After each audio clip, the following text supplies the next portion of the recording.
You're listening to Funny Peculiar with Jeff Downs.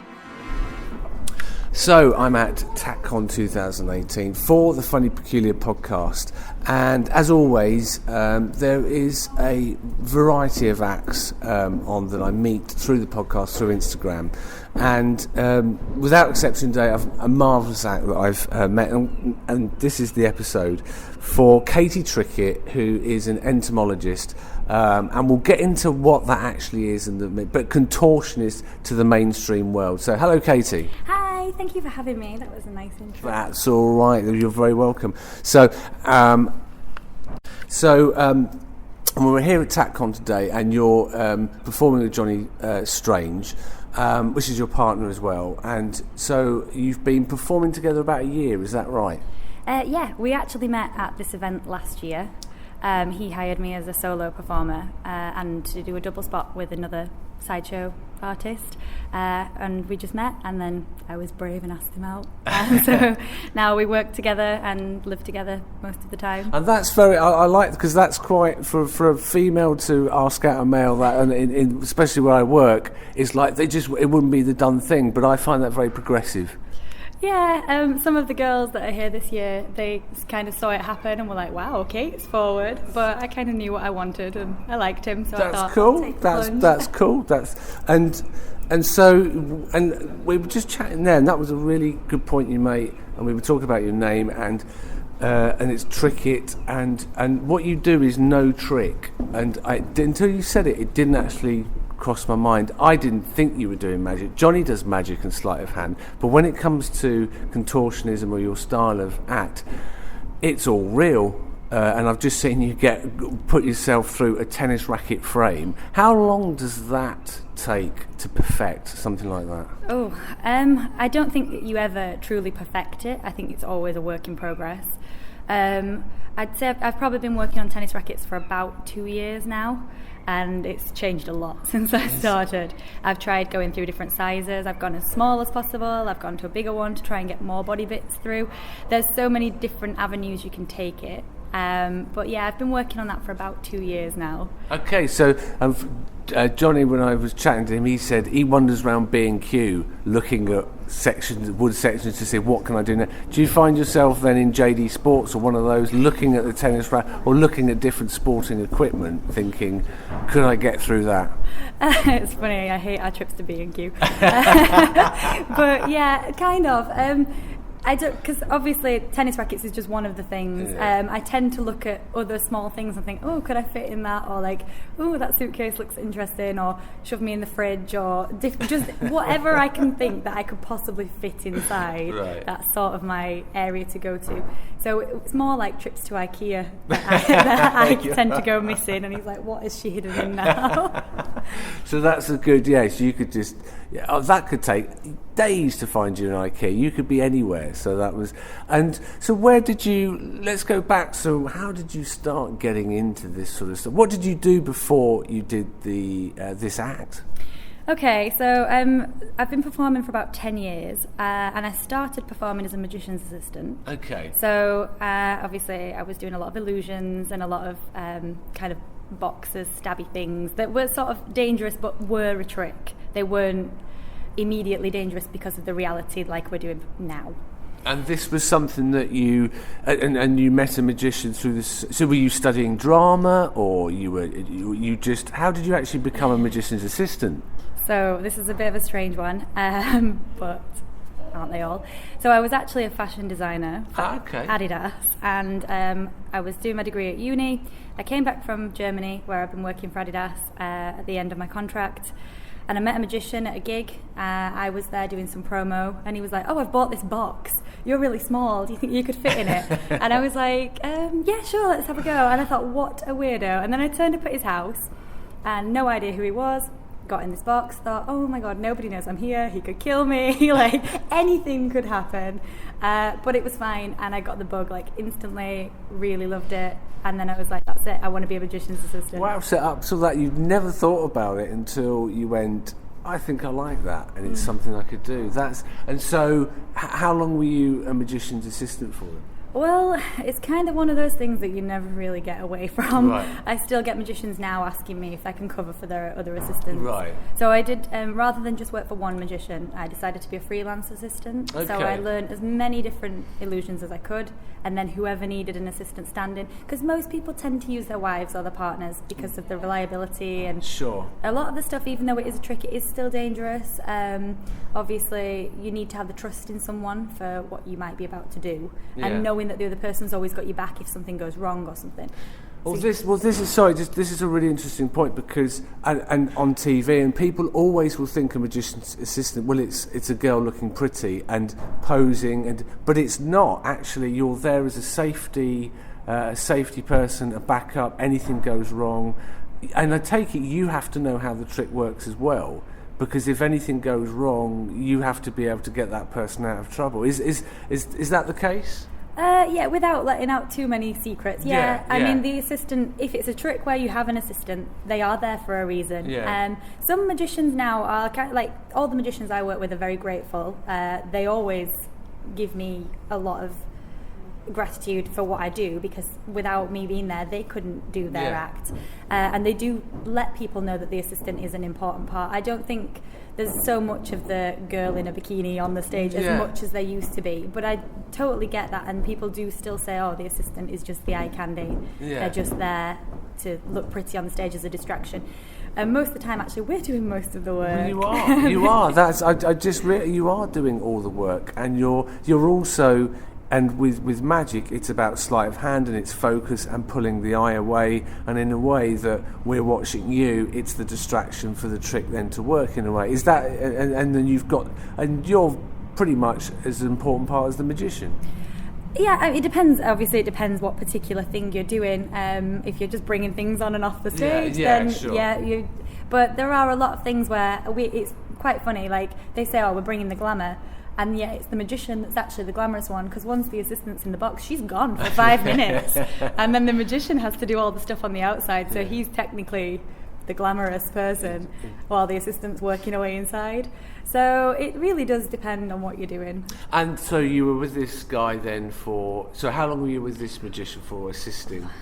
There were. I think at one point I had 7 magicians. Oh right, on my okay, book. right, okay. So I was a busy girl. And this is like UK, Europe, all over. Mostly UK. We had a couple of cruisers in, which were international cruisers. But they do tend to. It does tend to stick to the UK because of the size of the props. Shipping them out is difficult. So I started that 10 years ago.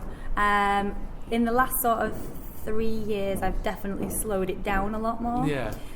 Mostly because I've been working on my own things, and then also the sideshow stuff has really taken over for me personally. So, but I occasionally still get the magicians asking me, saying, "Oh, could I pop in and do one?" I don't mind doing one every now and again, just to keep me on my toes. Just to keep your hand in, as it were, depending on what trick it is. And so, really, your main thing is entomology, isn't it? Enterology. Sorry, what's entomology? I've just suddenly. There's another podcast. We should Google that. Yeah, I'll Google that later. It's something to do with insects. So enterology. So what's the definition of enterology then? So it technically hasn't got a definition in the Oxford Dictionary. Okay. But depending on which vein you're going down, in the contortion sense, enterology is folding and twisting the body into an unusual or small space. Okay.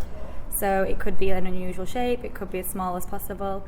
It's definitely not for the claustrophobic. No, I was going to say, so I've not seen you squeeze into this box, but hearing Johnny talk about it, you've got to be able to, I take it, and you've got to be in that position for a while, I take it. Have you got to, in that particular sense and that trick, it's a long time, isn't it, that you're in that sort of state, that zone? It really depends, but when you say you're in that state, that zone, you do have to really get yourself into a mental frame to do it, because obviously there are certain aspects of things, like you could be in a particularly warm venue and it's going to feel a lot different. You could be in a cold venue. Because you're so exposed, really, you're just in a thin glass box. there's so many things that can affect how you feel in the box. Sure. If you've eaten before, if you're just feeling like a little under the weather or anything like that. So you really do have to get yourself into a mental frame of mind of what you're about to do. Then if you are in there longer than you're expecting, it's okay. And physically, you obviously, so you have to stretch before you do this. And eating, I never thought. Of course, you have to. You can't have a big meal. That you have to watch all of that and drink fluids because of this. Of what you're. I take it you just don't want.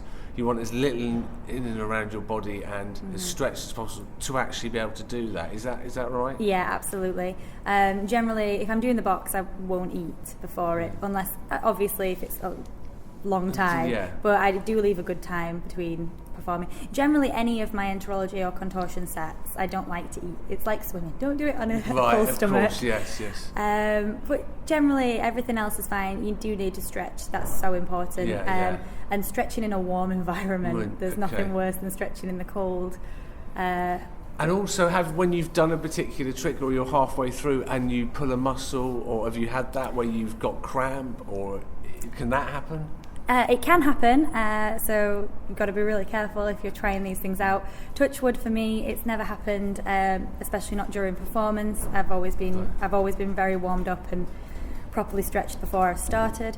The only time that I've ever struggled with it is when I'm sort of not out of practice, but if it's been, say, a few weeks or I've been working on something else, and then I go back into it, or I bring something back that I've not done for a little while, then sometimes you can feel a bit stiff, and things feel a bit slower, and you think, oh, that's not where my leg's not as far behind my head as it usually is. What's going on here? But you really have to keep at it. It's a constant thing. And so when you first started, so you'd been with this magician. He said, "Oh, can you get in that box?" And you were like, "I think so." And he showed you, and was that then the bug that you started to train yourself, or did you go to a school, a college, a circus school, or you just, again, self-taught? I am mostly self-taught. I did ballet as a child, and then sort of dropped out of it as I grew up, which I really regret, because now obviously I wish I did ballet. Okay. So maybe that's something I'm starting to work on again in the future, doing some adult ballet classes. But most of it is I've always been luckily naturally quite flexible, so it has just been a case of constantly learning about yoga. I study yoga all the time, just learning about my body and what you can do to make yourself more flexible, and then going from there. You've just got to be careful not to injure yourself. That's the hardest thing about not being taught by a professional on a daily basis. Is watch. And so when you start to learn, is there particular moves and techniques that you do to get yourselves into these positions? And a box is one particular. What's the other types of contortionism we saw you go through? Well, the tennis racket wasn't quite that, was it? But there is. What's the other sort of moves or styles in the whole? So trying to get in all these different positions, but there's lots of different tricks. Or hey, it's not a trick. Lots of different styles rather. So we've got the small box. What other styles and positions can you get into? Well, general contortion, obviously, most people perform freestanding, so there are quite a few famous and well-known contortion positions, which are easier to look up than describe, to be honest. If you're starting to say the legs go over the head and the arms go under here, it is quite difficult to describe. Most people do freestanding or on a table or a riser or a stage platform. I kind of wanted to go away from that and make it a little bit more unusual. Most performances are sort of ambient and last for 5 or 6 minutes, and that's why I thought, I'll go down the enterology side and do something completely different to everybody else, really. As far as I know, I'm one of few in the world, probably the only person in the UK who is just an enterologist, really. My favourite thing that I've got at the moment is actually a bird cage. Oh, right, okay. Which is like a human bird cage. Cage, basically. Yeah. And that sounds... Okay, I've never seen that, I've got to say. I've never seen that. It's the smallest thing I have. Right, okay. The base of it is... And was that specially made? Sorry. Yes, no, all of my props are custom made for me. I can't lend them to anyone because everybody has a different pressure exertion Right, okay. So, And we will talk later as well, because I saw Katie. Oh God, you were walking up a step of machete knives. I couldn't look at that point. You were laying on a bed of nails. There was various. We'll get into. Oh my Lord, we'll get into that because before with I think Jinx Monster was someone else I'd interviewed. I think she laid on machete blades. I've never seen anybody walk up them, and that really was. Again, I spoke to you afterwards. Again, it's the training, it's the practice that you put, and you have to be very careful as well. And of course, at that point, Johnny was on stage with you, so he almost becomes your assistant at that point. So it's role reversal, isn't it? Absolutely, yeah. I do love a bit of the role reversal. I'm like, Johnny, take my shoes off. Do this. It's quite fun. So going back to so the birdcage. So that's been specially made. So to your particular measurement. So with a trick, I keep saying trick. I'm going to stop using that because that's not a trick. It's actual hard work is what you're doing. The birdcage. So that's been specially made. So now, actually, then that particular move, you've got to go in a certain way. I take it. Do you have to then work all those positions out of how you get in? Yeah, that's kind of one of the trickier things. I guess there's two veins of thought. One is to know what you're doing, then have the prop built, and the other one is to have the prop built and then work out how to get in it. Right. Okay. It really does depend on which one, on what the prop is, depend on which one I go with. The birdcage was a case of let's have the prop built and then see how I fit in it, right, okay. Which was interesting. And the box was a similar vein. I knew how to get into the box, but when I first had it built, I couldn't get in. Oh, really? I really could not get in. And it took me a very long time to train my body to get into the box. Oh, right, okay. Yeah. So you stayed with it? You didn't think, didn't get a bigger box? No. Yeah, you stuck with it? I stuck by it, and I have actually downsized the box since the original as well. Really? Yeah. So it does show what hard work can do. And it's every day that you're working the body and to train it, to control it. Yeah. Absolutely. And so with the birdcage now, so can Johnny, once you get in it, can he pick you up in the birdcage? Is that? Well, I don't want to spoil anything. Oh, right, yes, no, you might that's be getting fine. a little bit of a head, Yeah, but yeah. maybe we have a future plan for combining our skills. So you've not. So at the moment, that's not part of the act. That's still being worked out. No, it is part of the act. It's just not in its second stage, really. Right. Okay. It's at the moment I'm performing it almost as a solo, just as a revelation. Okay. Whereas we do want to do more with it because it's such a cool prop. Oh, I bet. And so you do your own solo shows as well. So you're not always with Johnny. You do your own. So who will book you then? What sort of bookings do you get, and where do you end up? It's interesting. I get lots of very different bookings. Obviously, you've got your nightclubs and your bars that have got alternative nights on and things like that. I've actually just come off a cruise. Okay, yeah. So I've been lucky enough to dip my toe in the cruise pool. And do you get people coming up to you afterwards? And what's the daftest question you get asked? Oh God, the daftest question. Mostly people just say like, "Oh, I could only fit my foot in that box," or things like that. They tend not to ask questions, or sometimes they'll just say, "So are you really bendy then?" Like, well, go figure. I like that. That crystallises it. You're really bendy. So, and what about locations that you've? Has someone booked you for a birthday party or wedding? And you get there, and you go, "This isn't going to go too well." Have you had a few of those? Or I'm quite lucky that my act really does work in most places. I've done private parties, I've done corporate events. Right. Basically anywhere. The only thing I would possibly have a problem with if I'm doing, say, enterology and I'm in a box is if they were able to have crowds coming too close to me. Yes.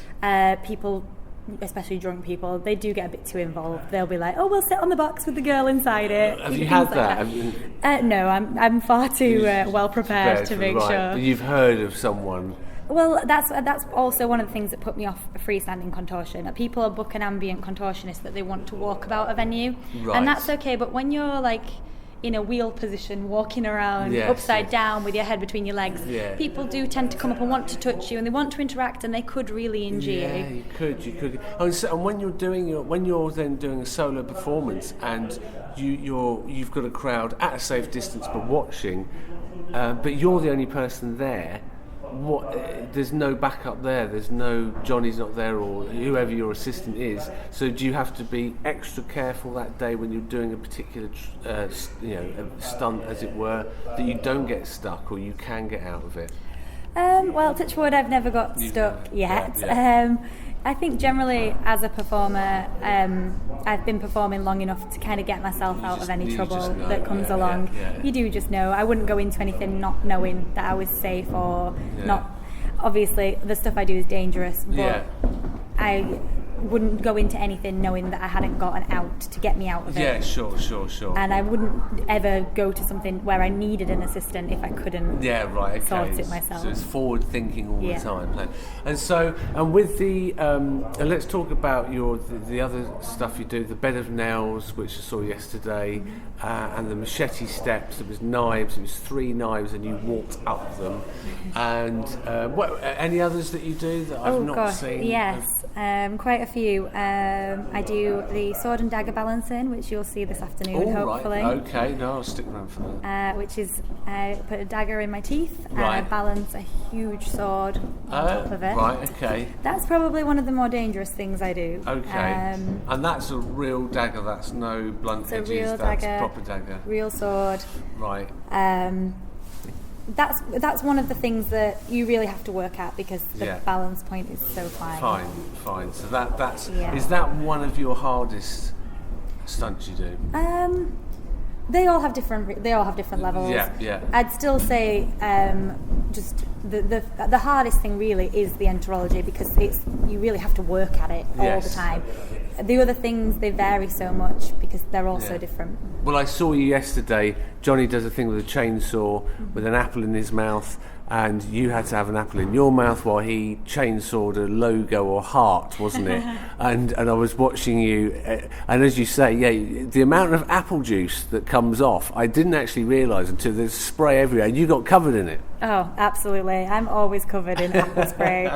It's ridiculous. Even if I'm not involved, sometimes Johnny does the act solo. Right. Like if we're doing a double act, he'll do it on his own, and I still get covered in apple juice. It's just drawn to me. And so when you're leaning forward and you've got the apple in, what does that feel like when and obviously Johnny's he's a professional, knows what he's doing, but still there's that element of sort of danger. How does that feel when you're leaning forward and he's chainsawing the apple that's in your mouth? Obviously I trust him entirely. I trust him with my life, but it's kind of like being at the dentist. The chainsaw vibrates so much, all of your teeth vibrate. Oh really? So are you concentrating on just keeping the apple in your mouth then? Just keeping still for him, really. Just keeping still, right? Okay. Yeah. And the bed of nails as well. That's again, these are centuries old sort of stuff that's been going on, but it still draws people in. So, and with the bed of nails, this is again just. How careful do you have to be with that? Again, it's preparation. And how long have you been doing that particular one for? I've been doing the bed of nails for a couple of years now. I think people are drawn to it because they might have seen it, they might have heard of it. Even if you've seen it before, people all do it differently. Some people stand on them, some people lay on them. I think it's always entertaining to watch something unusual. It's not something you see every day, is it? Again, you do just have to be careful. Of course, they're real nails. You can get caught on them. The amount of tights I've ripped on those, 30 quid dance tights down the pan regularly. And what about when you're doing the shows, perhaps on the cruise or somewhere, will someone come up to you and go, are those nails real? And what have you had? Yeah, a lot of time people will say like, oh, is this real? And that's partly why we get people up to check them. Of course, we get people to get involved in the act. Yeah. Actually, I would say, and you were doing it with a performer yesterday who was dropping the apple a couple of times, but you do get someone to throw an apple into the bed of nails, and that's an important part, isn't it, of these particular stunts? Yeah, of course. Obviously, a lot of time people will be sceptical because they think, why on earth would you put yourself through that? And some people are just crazy. We like to do Well, I this. will say as well, walking on glass. You did that yesterday as well, and I think I've repeated this before in another podcast, but I'll tell you because I'm stupid. I saw it years ago being done. This guy I knew at university, and he was soaking all these bottles in a bath, and I went, oh right. Is that the trick? You use the water to soften the glass. So and he says, no, you idiot, I'm trying to get the labels off the bottles. So it's like, so that's how dense I am, basically. Well, you wouldn't want a paper cut because they're way worse than glass cuts. Now that would be, that's another act altogether, isn't it? And then the real one that I've not seen before was walking up the machete blade. They were real machete blades. And you demonstrate this with a cucumber, which was very funny actually, because just describe how you do the testing of the cucumber. Well, I usually get a gentleman from the audience and ask him to come up and help me, and he kind of acts as my little manslave while he's on stage. Sometimes I blindfold him, it depends how nervous he is. Right. And we get him to hold the cucumber in a certain position. Yeah. And then I chop quite far down the length of the cucumber until he's feeling quite uncomfortable. Yeah. Bless him. They're usually quite good sports, though. It was great. It was really fun. Again, there's comedy in the act as well, and that's what I like. There's playfulness, but I like that element of it, that it's not that serious Las Vegas smoke and tigers, that sort of, it's all very serious. I like the comedy element to it, and so the machete blades as well. That's quite unique. I've not seen that done before in that way. How long did that take to perfect, train for? Ooh, thank you, by the way, because we do really aim to get a balance in the act. Because obviously everything we're doing is very dangerous. Yeah. But you don't want it to all be like doom and gloom and dangerous scary tension. So it's nice that people do appreciate the humour and the funny little bits that we put in to add the character. The Ladder of Swords, it's actually a really old act as well, but I guess lesser seen because it is very dangerous. You really can hurt yourself if you fall off that. That's taken quite a long time. Obviously, I started with glass, so my feet were already prepared from the glass. Yeah. But it is one that you really have to get your feet ready for. But mentally as well, sort of approaching, not so much physically because you're building that up, but how do you mentally prepare? Because I was thinking about this last night, going, what am I going to? And I would be psyched out completely that I was putting my foot on face up to a blade. How do you then sort of conquer that? Well, it's like a fear of falling, isn't it? But how do you sort of get over that, or how did you get over that when you had to firstly put your whole weight on when you did it for the first time?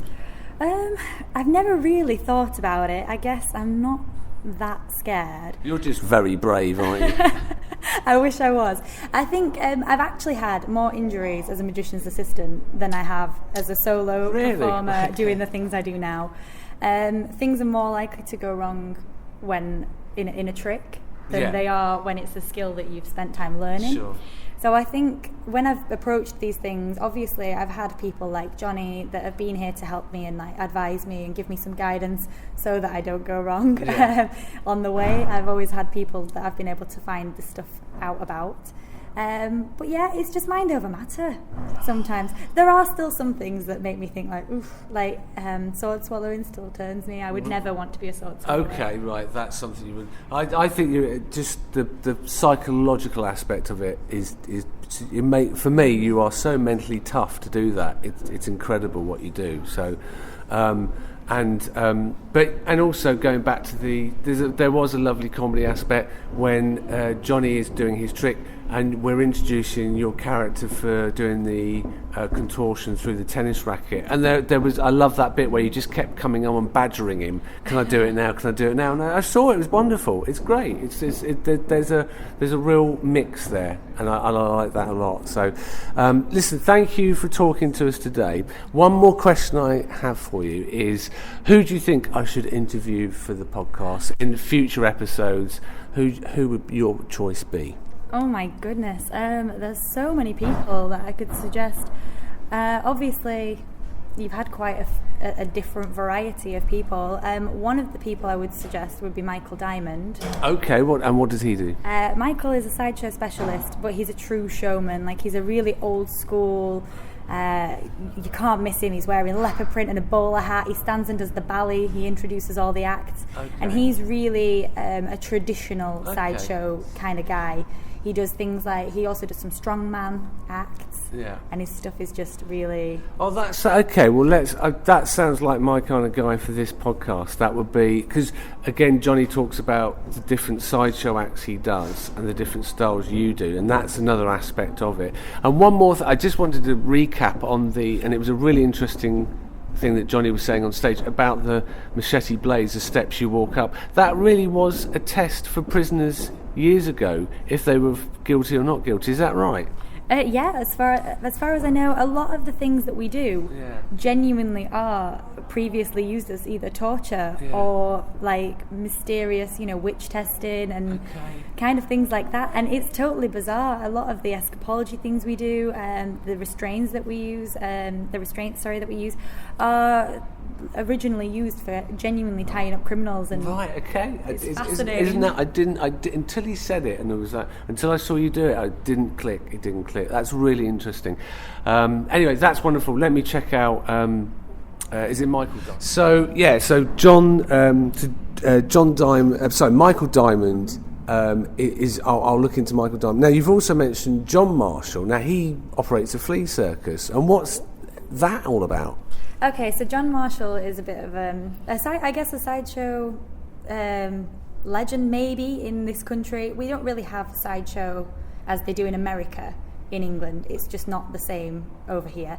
But John, he runs a flea circus, Professor John's Flea Circus, and he also has Sideshow Illusions, which is a massive wonder show. He has all sorts of crazy things from the British heritage. There's the Girl in the Goldfish Bowl, there's the Headless Lady, there's the Mummy Show, the Butterfly Girl. There's so many, I can't possibly name them all, but they're all absolutely incredible. They were all made in like the early 1950s, and they would have been absolute brilliant entertainment in the past. People would have queued and seen them, paid like a small entrance fee to go and see the lady with no head. Right, okay. I'm not the person to tell you about this because John would do this far better. Fine, I would. But he would definitely be worth looking into because his stuff is so interesting, and I think that people should know about it. Because it is a dying art, unfortunately, the art of sideshow.